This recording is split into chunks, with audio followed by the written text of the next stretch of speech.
Okay. Well, good afternoon, everyone. Thank you for joining us this afternoon. My name's Donna. I'm with College Success Foundation and the Washington Passport Network. You're joining us this afternoon for our WPN webinar series. The topic today is a passport to apprenticeships, looking at the apprenticeships pathway. And then with me from the CSF office is our new staff member. Hi, everyone. My name is Essence Russ, and I'm the new program manager of statewide initiatives here at the College Success. Nice to meet you all. Yeah, we're excited to have Essence on board. This is day 3 here at the office. I'll turn it over to the ANEW team to introduce yourselves, and then I'll go over housekeepings right after. Hi everyone, my name is Emily Stochel. I run the Passport to Apprenticeship side of Passport to Careers. I'm also the apprenticeship specialist at ANEW. And my name is Michelle Miller. I'm the Director of Marketing and look forward to having you all here today. Great, thanks for joining us. Some of the housekeeping things, so we have an hour scheduled for this webinar. I did talk to Emily and Michelle, and there is some time at the end for questions, but if you have questions throughout the webinar, feel free to put that in the chat box or in the Q&A. Let's see, this webinar will also be recorded, so I'll upload this onto our YouTube channel early next week. And then at the end of this webinar, we have a quick, brief post-survey that we'd love for you all to fill out. It helps us to know just, what are your thoughts about the webinar? Are there other things that you'd like to know about this specific topic? And then for us to know if there's other topics that you want us to cover in the webinar series. And it shouldn't take more than 5 minutes to fill out. There's only 7 questions. And then that survey will pop up as soon as this webinar ends. And let's see, that's it. I hope everyone's staying warm. I know that it's been snowing out there, so thank you all for taking the time to join us and participating in this afternoon. So to start off the call, I think that there are some icebreakers, so I'll turn it over to the ANEW team to facilitate the icebreaker and then to talk a little bit about the work that ANEW does. And ANEW is the nonprofit organization that contracted with the Washington Student Achievement Council to help implement the Passport to Apprenticeships Opportunities of the Passport to Careers program. Yeah, thanks so much for explaining that, Donna. You have 2 icebreaker questions. One of them is just introducing your name and sort of your role, what you do at your job. And then the second is, what do you think is one main barrier for youth and young adults experiencing foster care or homelessness? I'll leave it to you if you want to talk about ANEW. Sure. Just a little bit about ANEW to get started for those of you who aren't familiar with us. ANEW stands for Apprenticeship and Non-Traditional Employment for Women. Though our original mission when we were founded in 1980 was to bring more women into the trades, we now service all genders. So it's not just limited to women. So I wanted to mention that up front. Great, so we'll give you guys a few minutes to answer that question via the chat. And after that, we will just go ahead and get started.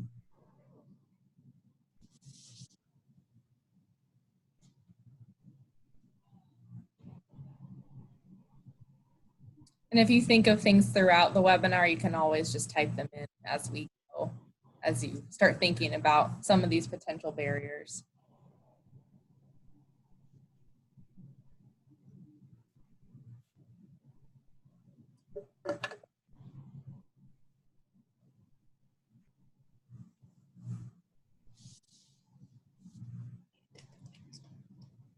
Yeah, if it's like that.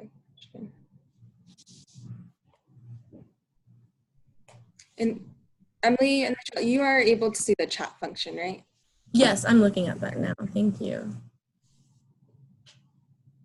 Okay, yeah, I'm going to go ahead and get started. Thank you guys to who filled that out and answering that question. I'm seeing one response here to that icebreaker is work authorization and language barriers while applying, and we'll sort of revisit that in a little bit. Cool. Okay, so yeah, this is we're here to talk to you about the Passport to Apprenticeship side of Passport to Careers. Like Donna mentioned, we are contracted through WASAC and Student Achievement Council. And yeah, we'll just go ahead and get started.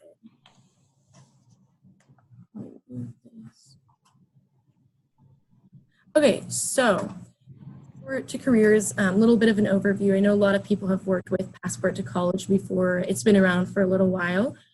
This year, recently, it has been changed where Passport to Careers is the general name of the whole program, and then there's two parts of it. One is Passport to College, and one is Passport to Apprenticeship. The overall eligibility criteria for this scholarship for both sides of it is you must have been in out-of-home care after age 14 or currently homeless within the last academic year, or be eligible to receive a or state need grant before your 21st birthday. The second eligibility criteria is that you are enrolled or will enroll at least half time in a registered pre-apprenticeship or apprenticeship program by your 21st birthday. We do get students too who are pretty sure they want to go to college, but they're still eligible for this. Our role is basically just to provide all the options so that students can see what different tracks are and how to get to the career that they want to get to. And then last but not least, they have to be able to maintain Washington State residency, which a lot of our clients do. So part of my job too is to create a career plan with students. So whether it's like a 3 to 5 year plan or just identify different career paths that they could look into and sort of narrow down. And some students may change their mind, like I said, about going to college too, if they are aware that they can get paid to learn through an apprenticeship. So one thing too is if students enrolled in Passport don't end up registering in an apprenticeship or pre-apprenticeship before they're 21, they would just lose access to their funds at that point. They could still receive it before they do turn 21.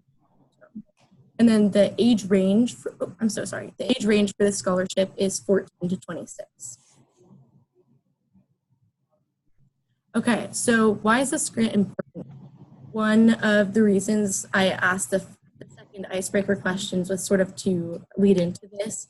We all are pretty aware, I think, of the aging out crisis that teens in foster care face of just turning 18 and then having to choose to opt into extended foster care or just be independent. And some foster families support people through that transition, but others don't. So that's one main reason, just to get access to more resources during that time, since it is such a difficult time for youth in that position. Equity, a lot of this is about equity. You know, people who are homeless obviously they have more barriers to being able to choose career paths and even just get interview clothing. And then youth and young adults, 14 and 26, experiencing foster care and homelessness typically face more barriers. So just what I was talking about, basically. And so our goal is to provide more resources for youth and young adults during that time, get people into family wage living jobs, and provide immediate assistance. We actually have the luxury of being able to approve students typically within a week, and scholarships and support services take, up to a year even. So we're really grateful to be able to provide that. Yeah.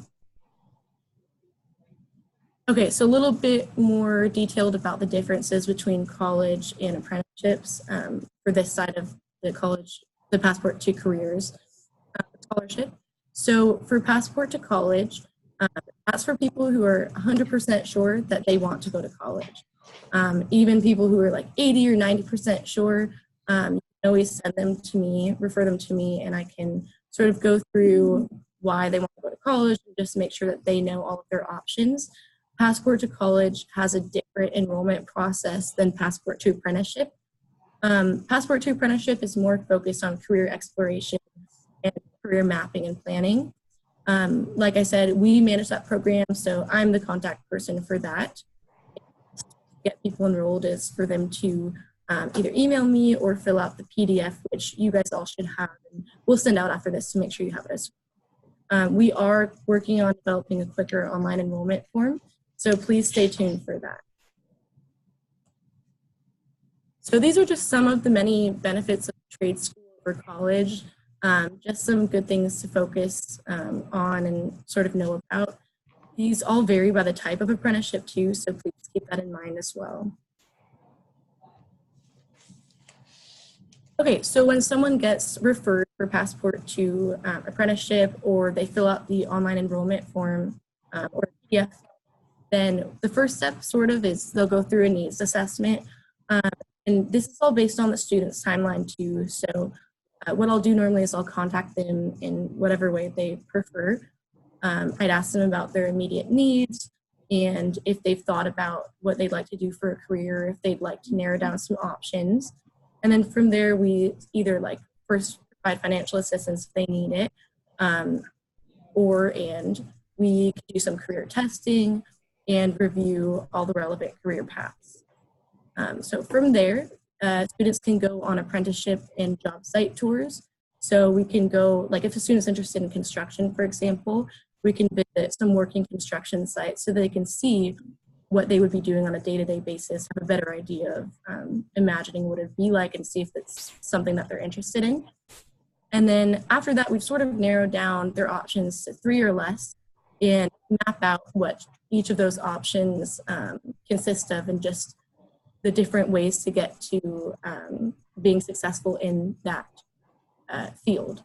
So one thing I talk about with my students too is there's this activity we do called the Game of Life, where we get them thinking about 5 years from now expenses that they're going to have, like rent, food, electricity, even just pets, or some of them might already have children. So just getting them thinking about their lifestyle and all the costs associated with that. And then from there, we sort of relate that to kind of career they might need to choose depending on their needs and their lifestyle. And then we talk about the costs associated with college and the wages for apprenticeship and all of that sort of things. The other option too is if a student knows what they want to do, even if it does involve college, we still go over those options and talk about what that looks like, because a lot of people just know they want to go to college and really know exactly what kind of jobs even to apply for afterwards. So that still involves a 5-year plan. And through that too, if we get students who might be interested in early childhood education, they might not even know that apprenticeships, that field do exist. So they could be making money, earning money while they learn, and be practicing those skills as well, but they might not know that. So part of our job is to provide the options that they have. So for example, let's say a new student is interested in IT support or computer programming. Pretty sure they want to go to college, but they're a little concerned about the costs associated with that. I would call them or text them or email, and let's say that this student specifically didn't identify having any immediate needs, financially. So in that case, we'd sort of go through career options. So a lot of people in that age range have some sort of idea of their interests, but if they don't, that's okay too. First thing we might do is a career test online. And I might ask them what subjects they enjoy, if they're math oriented, then looking in some more math oriented trades and whatnot. And then we sort of go through charts like this, or just to see what some options are. And that's when also we'd zoom in too on the different options. So first we'd see if they are at all interested in apprenticeships, what are their apprenticeship options? If they're at all interested in college, what are their college options? And we'll sort of go from there. The whole point of this is to see what do you really need to become successful in that field. As you guys know, in some fields they don't have apprenticeships, and the only way to become hireable in that field is by getting a degree. So apprenticeship definitely isn't for everyone, but there are a lot more options than a lot of people think. So yeah, so for this specific trade for information technology or computer support, one option if a student decides to go to 4-year college is UW, and that costs $26,500 $95 for 1 year of college classes. It's not like it used to be. And then for apprentice, one of the top computer science trade apprenticeships in Washington. They're based in Seattle. And starting apprentices make $45,000 a year with raises every 6 months. So that's just something we would take a look at. And as you can see too, you'd actually be spending, like, the amount that you'd be making is twice as much as if you were to, sorry, let me start that over again. The amount that you'd be making at as a starting apprentice is twice as much as you'd be spending if you were to go to college. So that's just something we take a big look at a little bit. And just so everyone knows too, we talk about creating, we also create like a pro and con list with our student. We never like push students to do apprenticeship and only apprenticeship. All this is sort of just making sure students know their options. We definitely encourage students to choose whatever is best for them, and only they really know that. We make sure students know their options and are well educated about that so that they can make an educated choice. So, okay, a little bit more about implementation. So part of what I do and what we do is develop partnerships with schools, with counselors, McKinney-Vento liaisons, shelters, foster agencies, independent living providers, all of that. We want to make sure that clients who might be eligible, and so that's part of that. We work with clients on the caseload to develop a 5-year plan or less. It just all depends on the students. And I'll also say that it's not a big commitment at all to join Passport. It's literally just getting access to your funds. It doesn't involve like any monthly meetings or anything. Really, it's just me checking in with clients every so often and just seeing if they need anything or if they want to do any career planning and that sort of thing. And then for outreach, so far we've outreached over 723 professionals who specifically work with youth who've experienced homelessness or foster care. We're hoping to grow that network as well. We hold workshops at independent living provider locations, career fairs, and we do high school presentations as well. And then lastly, I travel across Washington state to meet with clients, connect with partners, and hold workshops. So even regardless of what area of the state that you're around, I'm definitely able to come to that part of the state and do the whole process there and specific work with clients there as well. So I'll just zoom into on one relationship we have. We developed a really fruitful connection with Marysville School District. The McKinney-Ventos in that district have been really, really great about referring people to us. And basically what that looks like is 2 ways. We have a referral form online, which I'll go over in a little bit. And then secondly, you could even just send an email to me just saying, hey, I've got a student interested in cosmetology in my area. Could you please send me some options that they have for pre-apprenticeship? And then I would send a list back of the options in the area and with detailed instructions of next steps. So yeah, just some examples. Hey, Emily, there's a couple of questions that came through. Yeah. A good time to pause. Definitely. Okay, there's one from Amy. So you mentioned McKinney-Vento liaisons. Do you also connect with foster care liaisons in each district? Yeah, we would love to. We've started reaching out. It's actually we're still trying to connect with them. It's been a lot of email outreach and trying to go in person and figuring it out, but still trying to build that connection. We'd love to get in touch with any McKinney-Vento or foster care liaisons, school counselors, anyone who's willing to like present this as an option. Yeah. Great. And then the second question is from Deborah at CWU. The question's about, do you utilize a career assessment inventory with scholars so they have an understanding of whether their career interest requires a college degree? Yeah, definitely. So there's not really a specific protocol that we follow in terms of that specifically, but when a student identifies that they're interested in college or even a career path that is oftentimes accompanied with college, then we do go through those options and sort of see what is actually needed in terms of like if they really do need a college degree or if they really just need a trade or industry recognized certification. So we go through all of what's needed to be successful in that trade. Great. Yeah, thank you for those questions. Those are great. I will continue on, but feel free to keep putting in questions in the chat. Okay, so like I mentioned, we do have an online enrollment form coming soon. So please stay tuned for that. We will put out an announcement on our social media and also an email to everyone. And then, like I was saying, we do have an online referral form as well. I'm just going to open this up really quick so you guys can see what that looks like. It's pretty basic. It doesn't even ask for students' information. It just asks for what trade they're interested in so that we can get the options in their area. And then through that, we'll send a list of their options.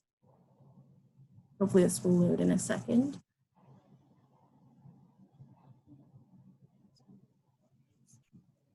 Yeah, so I'll just say while this is loading, so far we have 7 enrolled right now and 3 pending. Our goal is to get 100 enrolled by August of 2020. So we definitely need your guys' help. We are trying to reach out to every network that we know and spread the word about this scholarship. It really just is an extra resource for people. So yeah, it's a great thing to spread the word about. So this is what the online referral form looks like. Oh, Emily, I think you have to switch your screen to share. Oh, okay. Let's see.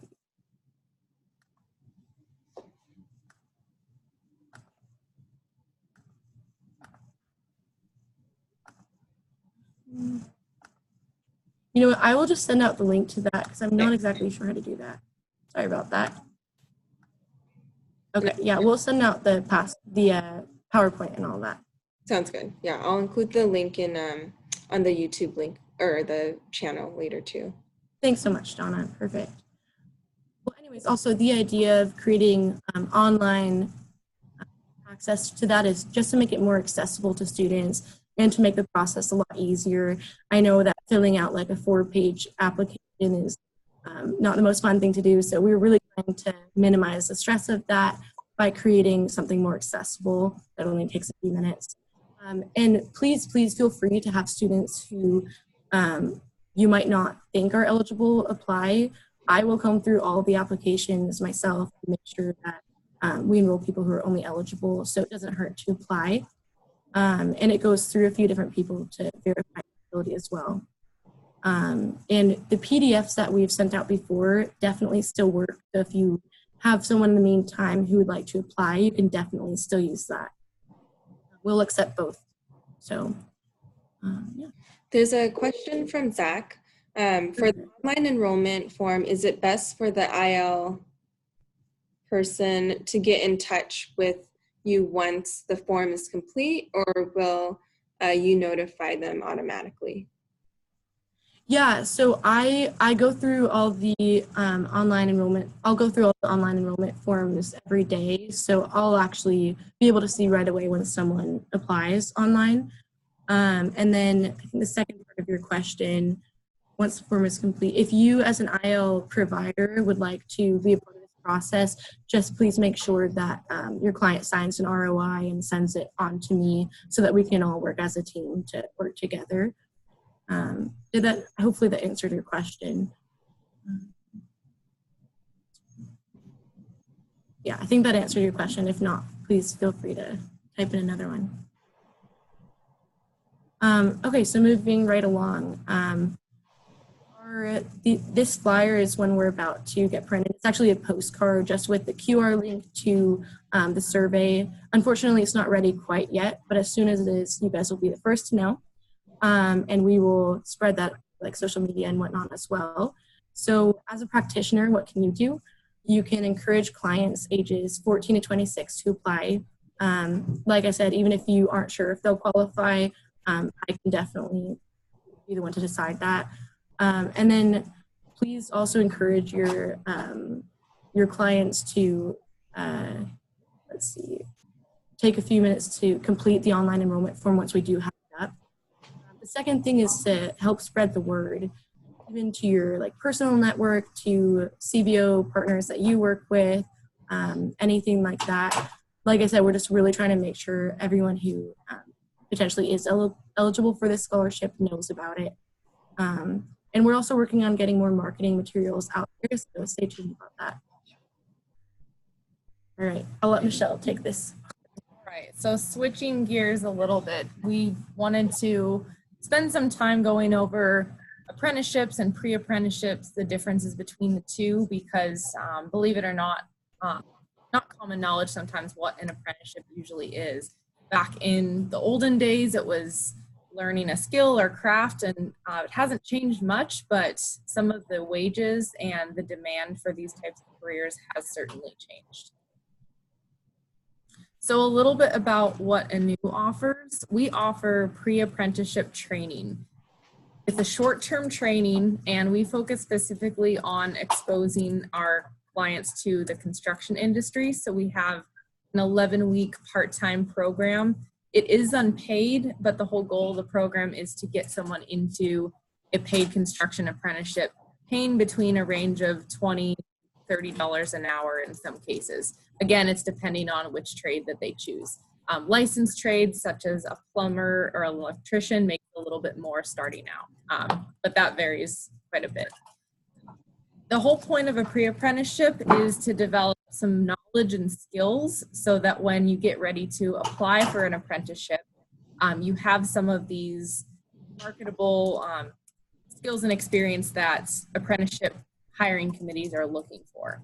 When anyone turns 18, some apprenticeships even take 17-year-olds as well, but usually it's the common age is 18. Anyone can apply to be an apprentice in any trade, but you may not get hired on right away in that because they're looking for these certain skills, certifications, and sometimes letters of recommendation as well. An apprenticeship, we say again, as mentioned earlier, you earn while you learn. So you're getting paid to keep learning a skill or a trade. It's on-the-job paid training, and it combines a lot of hands-on and also academic and technical knowledge, sometimes in a classroom. Electricians, for example, they have to spend a lot of time learning theories and a lot of classroom work, a lot of testing with math skills to be able to be fully licensed in that trade. So the number of hours vary, but in the construction world, we say when someone graduates from their apprenticeship or journeys out, they will automatically make a higher wage once they've got knowledge and they're ready to move up the ladder.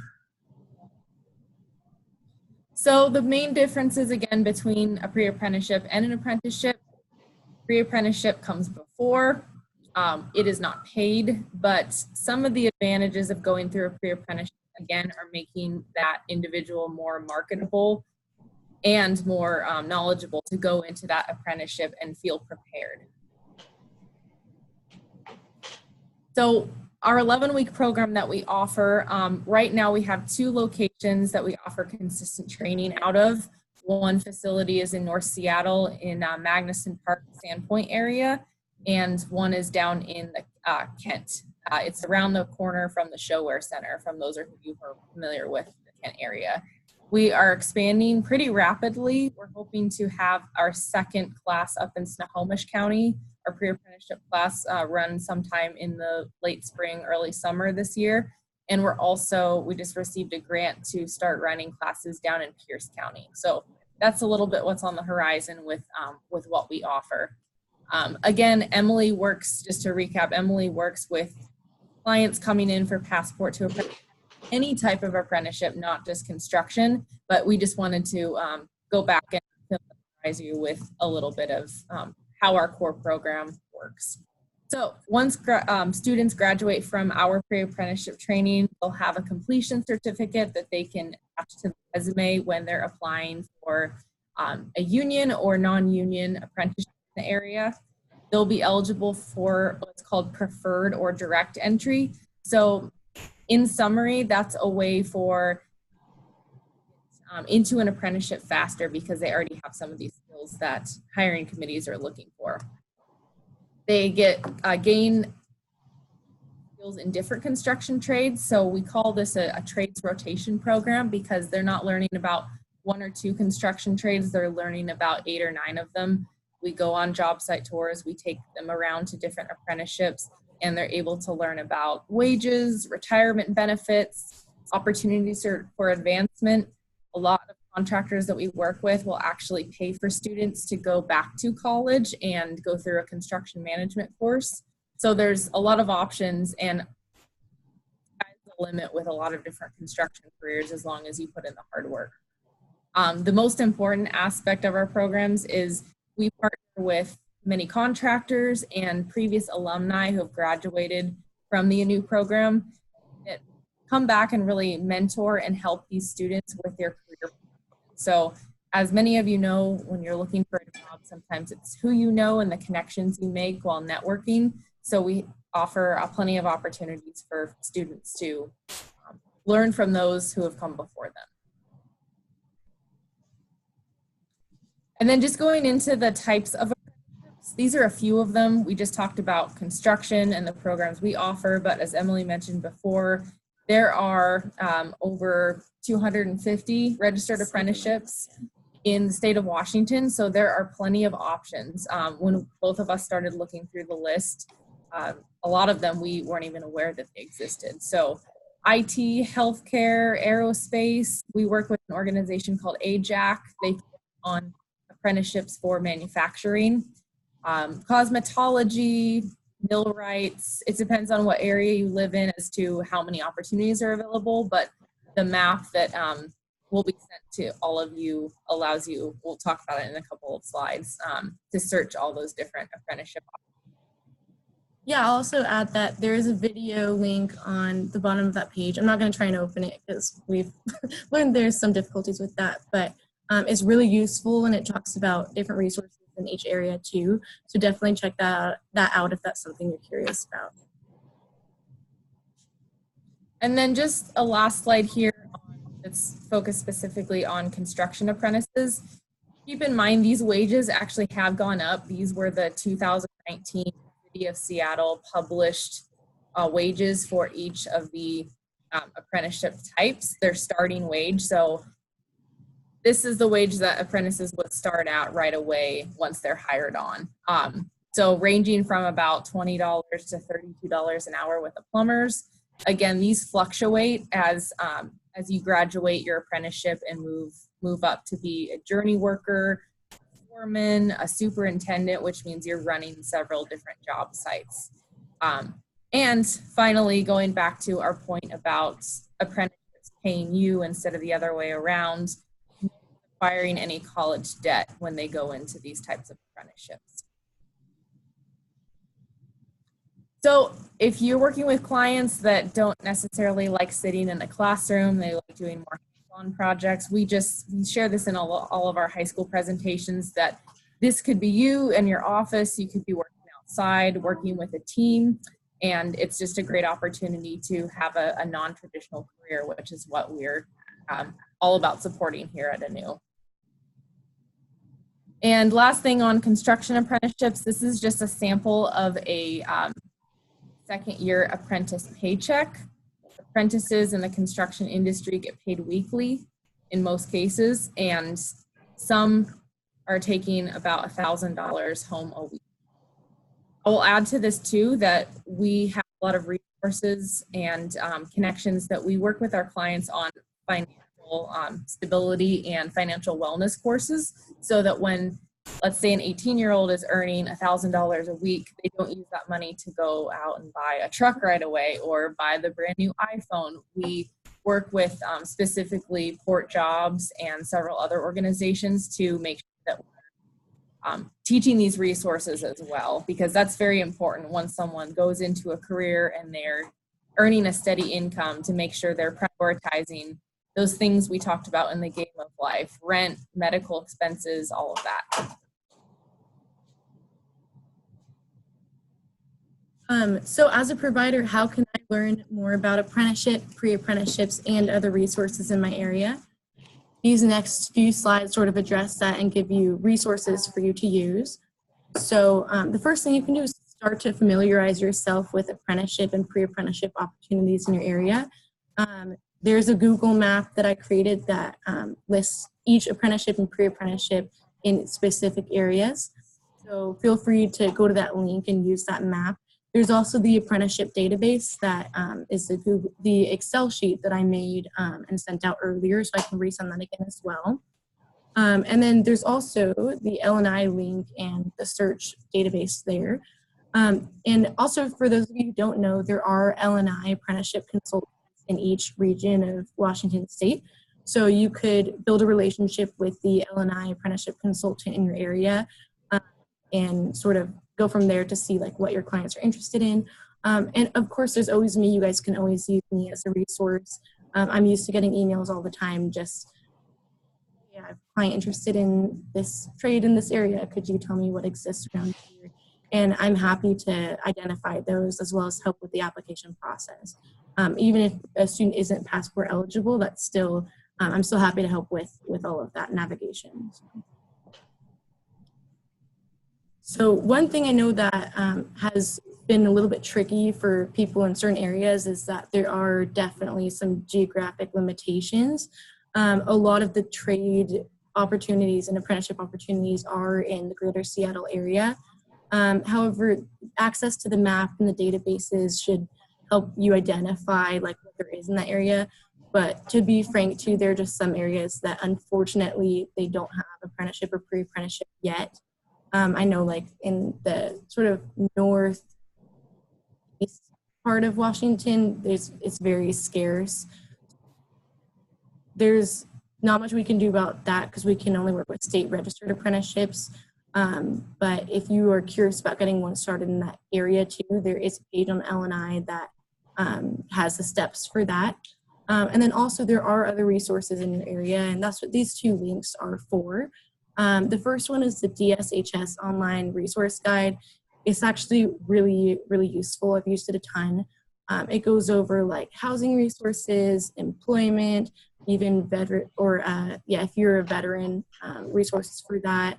And just a ton of different, like even food shelters and stuff like that. So it's definitely useful. And then the second one is through the Futures Northwest website, and it goes over some, like some of them are statewide resources like Passport, and then others are resources in that area to help out with, you know, finding employment or apprenticeships and stuff like that. So they're both really useful. So yeah, I think now might be a good time to review all the other questions that we haven't addressed. So I'm just going to take a minute to read those out loud. Let's see. So we have a question. Do you recommend workforce development programs like People for People? Do you want to answer that question? Yeah, the more connections that we have, the better. Some of the connections that ANEW has been working with before we had the Passport to Careers grant. WorkSource has been a huge partner of ours. WIOA, I know we've run some construction programs and boot camps with them in the past. And any community-based organization, whether they're inside or outside of the construction industry, we constantly get questions about types of careers, entry points for these types of alternative careers like apprenticeships. So I have not heard of, it was People for People. I have not, but we can certainly do some research and we'd love to connect.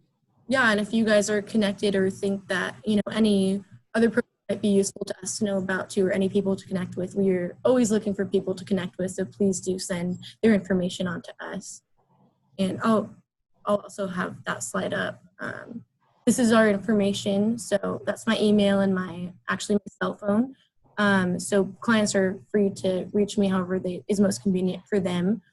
And then that's our Facebook handles for ANEW and Passport to Careers, the apprenticeship side of it. And yeah, I'll just watch the screen and see if any other questions come in. But thank you all so much for taking the time to learn about this resource and for spreading the word about it to your clients and networks. Hey, Emily, I have a question. Like referral process. So if there's like, for example, a student, I know you're based in like the King County area, but if there's a student in like Spokane and Eastern Washington that's interested in an apprenticeship program, I know that like Spokane Community College, for example, they have apprenticeship programs that like partner with. What would be your recommendation? Like, should they still reach out to you, connected, or should they reach out directly to the like manager at Spokane Community? Yeah, that's a great question. Thanks, Donna. So if they're eligible, if they might be eligible for Passport to Careers, definitely have them reach out to me, and I can help navigate that process with them. And even if they're not and they would like extra process, I'd be happy to connect them to the people who run the apprenticeships, so coordinators and whatnot. I'm connected to many of them already, so I'm always looking to build those connections too. And then, yeah, a lot of them too have specific emphasis, and that just varies by apprenticeship. So I can also help educate people on what that looks like for the different apprenticeships. And I'll add, we would encourage them to reach out to us, because if directly to the apprenticeship, they might miss out on some of the financial resources that we're helping with. Yeah, that's a great point. We also have another resource called Apprenticeship Opportunities project for people who are in like their first or second year as an apprentice. Oh, okay. So another resource for people. So yeah, definitely we want students to be able to utilize all the resources and all of that. Good to know. And I've been notified, pardon the interruption a couple months ago, but our building is closing down and being locked at 3 o'clock today because it is snowing pretty bad. Is it snowing? We'll probably Yes. keep it open for a couple more minutes for questions. Yeah. I'm happy to follow up with any questions that get sent in after that too. Yeah, I was going to ask, in addition to providing these links, if I could put them on the WPN or Washington Passport Network website. I think there's already a couple of resources all created that I had added under our resource tab, but if you're okay with adding like the PDF and the map link, I can do that early next week and get that up and running for people. That would be great. Thank you so much. Yeah. A couple more questions. Yeah, I'm seeing a couple more questions. So one of them is, if a student applies with WorkSource or the Next Generation Zone, would it be best to share your contact information if they get an apprenticeship through that, so they could get the benefits of work? Yeah, definitely. I connect with Next Generation Zone in Spokane. I think that's what you're talking about. And yeah, if the more I'm in the loop too, the more I can, we can offer Passport to Apprenticeship to them. And they have to go through the application process to get approved and enrolled. So great, as long as the student's comfortable with that and, receive the extra financial support or even guidance, then that'd be great. And then the second part of your question, there are apprenticeships at the community college, would they fall under Passport to Careers? Okay, that's a great question, and it's a little tricky. So there are apprenticeships that include some college as part of it. And it is something that we evaluate on a case-to-case basis. So depending on the tuition costs for the part of the apprenticeship that takes place at the college, we would see if it's more beneficial to use Passport to College or Passport to Apprenticeship. So it's not really something you have to worry about now. Definitely get connected with us. We'll determine together which is more beneficial. On that note too, students can't use Passport to College and Passport to Apprenticeships at the same time, but as long as they're only enrolled in one, they can go back if they decide at the time, if that part of the apprenticeship includes more college classes and they want to enroll in Passport to College, then later on in their apprenticeship, when it might be more work-based, they can always exit Passport to College and then go to Passport to Apprenticeship. So hopefully that helps. Yeah, thank you guys so much for the questions. I see one also, if there are apprenticeships at the community college, would they fall under Passport to Careers? I think that's okay. Basically, Perfect. Yeah. Yeah, as long as they're a registered pre-apprenticeship or apprenticeship based on the link that is one of the slides that we'll send you, it will qualify. Definitely. Yeah, and one way too to make sure that it's state registered is through the LNI database. And again, we'll send that link as well with short descriptions. Perfect. Cool. Okay. So I think that brings us at time, or a little before. But if you have any questions, feel free to reach out to the new team. Emily left her contact information on there, and I can include that on our WPN website as well. At the end of this, there's a brief survey. Please take the time to take this survey. It helps us know if you have any other questions specifically about this topic or other topics that you're interested in. Thank you so much for joining us. Thank you, Emily. Thank you, Michelle, for preparing this presentation and spending your afternoon with us. And I hope everyone stays safe out there, stay warm. Sounds like snow is coming down. So yeah, everyone. it's snowing pretty hard here, but yeah, really? Okay. I don't know think we'll make it out. Okay, yeah. Please, everyone, get home safely. Our next webinar is January 29th. That one is with Coordinated Care. They'll be coming to present about Medicaid, the Apple Health Program. Registration was already, or RSVP link was sent out. If you have questions about any of the future webinars, feel free to reach out to our team at passport@collegesuccessfoundation.org. And that's it for now. Until next time. Thanks, everyone. Thanks Thanks so much. Thank you. Bye.